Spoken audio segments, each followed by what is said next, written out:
Hello, my name is Richard Thompson.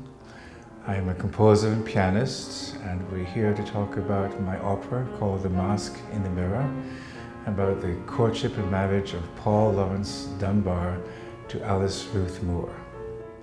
Paul Laurence Dunbar is historically important as he was the first successful African-American poet, and his work and career provided an inspiration to later generations, especially the writers of the 20s during the era known as the Harlem Renaissance.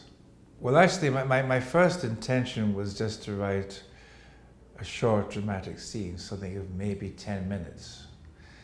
And the more I found out about his life story, the more I felt I needed to tell more of the story in more detail. And I guess the turning point was when I discovered that they courted by letter, and the letters were available. So I got the letters, and I went through all the letters, and I charted out the development of his relationship with Alice Ruth Moore, and I plotted out a series of significant events in the relationship, and decided that one scene would not be enough. It needed to be an opera, and I wasn't quite sure how long it was going to be, but I had a pretty clear idea of the beginning, the end, and some of the turning points in the relationship. And in the end, it turned out to be a 2-hour piece. But as I said, my first intention was to write a short dramatic piece of about 10 minutes.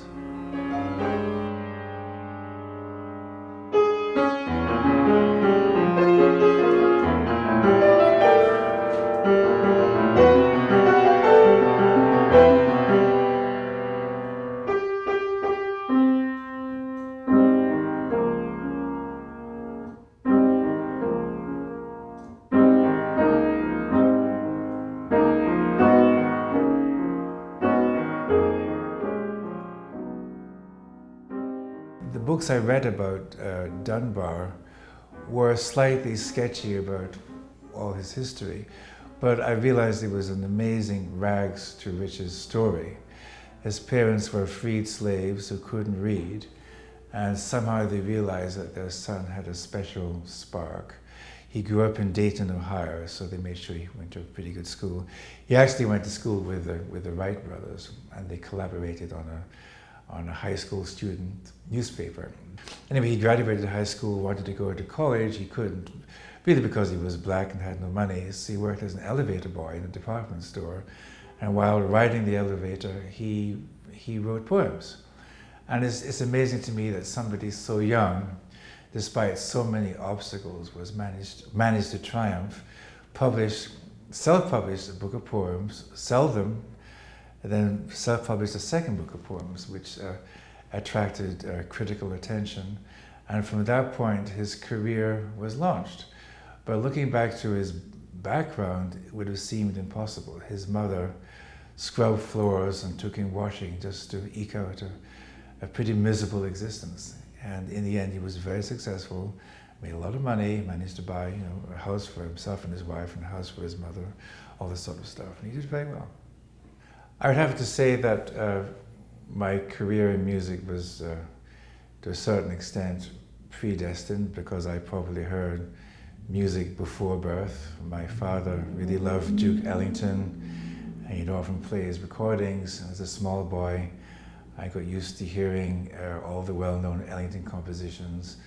I loved Clifford Brown with Max Roach. I used to listen to Cat Anderson, Ellington's high note specialist, and I fantasized myself doing the same thing until he bought a piano, and I fell in love with the piano and forgot about the trumpet. But I learned classical piano and pursued that for a very long time, and came back to jazz in my middle 20s. I really fell into composing without realizing. As a small boy, I started writing some pieces, which I loved doing, but I didn't have enough knowledge to do very much. And I forgot about that because I was always busy practicing. But when I discovered jazz, I started writing jazz pieces, and pretty soon I realized I had a distinctive voice for doing that. I guess for me the turning point was when I decided to fuse all the different musical elements in my background to find this what technically is called a third stream style that marries jazz and classical music. I started off writing some piano preludes, really as an experiment to see what would happen, and I liked the results, and I haven't stopped since. I have many inspirations as a composer. There's a long list of classical composers and jazz musicians, but when I think of people who have inspired me particularly, one of my biggest heroes as a composer is Beethoven, but of course I don't try to write like him, but more directly Brahms, Ravel, Debussy, Bartók, Michael Tippett. In the jazz world, I'd have to say John Coltrane, Herbie Hancock, McCoy Tyner. So I have an unusual combination of people. I draw different elements from all that music, and they're all very much a part of me. And hopefully, in my music, one hears the total complex of those inspirations as opposed to separate elements put together.